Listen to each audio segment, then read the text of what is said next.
Bu dünya bir imtihan yeridir. Bu imtihan dil ilə yox, insanın sözünə sədaqəti ilə ölçülür. Yəni, insan dilində çox söz deyə bilər, çox söz danışa bilər. Amma bu danışdığı sözün və dediyi sözlərin əməldə təsdiqi çox önəmlidir. Bir gün möminlərin əmiri, Əmirül Müminin Əli ibn Əbi Talib əleyhissalamdan iman nədir deyə soruşanda, Həzrət buyurdu, Əl-imanu iqrarun bil-lisan və təsdiqun bil-qəlb və ərkanun bil-aməl.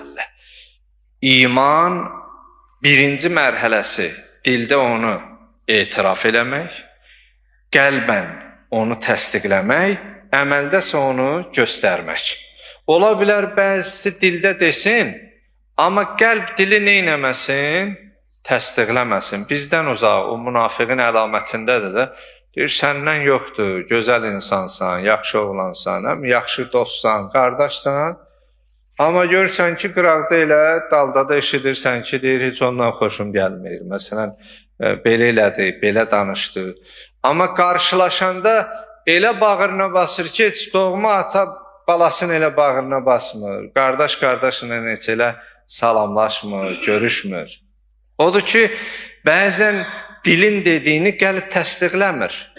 Birinci mərhələ budur ki, dil deyə, qəlb dil dediyini təsdiqləyə və bu təsdiqsə əməldə özün göstərə və o fədakarlığı görəsən. Məsələn, deyirsən, Allaha canım qurban, malım qurban, dildə də deyirsən, ola bilər qəlbdə təsdiqləsin. Amma əmələ gələndə deyir, biraz işlə əlaqədar çatdıra bilmirəm, inşallah qılaram. 50 ildir inşallah deyir, elə bir yerə bir maşallah günə çıxmayıb ki, deyəsən maşallah, bu da başladı. Birinci mərhələ dildə iqrar eləmək. İkinci mərhələ dil dediyini qəlbin təsdiqləməsi.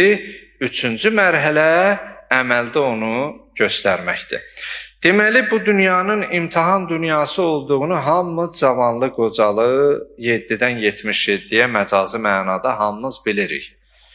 Bir sözlə, insan bu imtihanda dili ilə yox, sözünə, sədaqəti ilə ölçüləcək və imtihan olunacaq.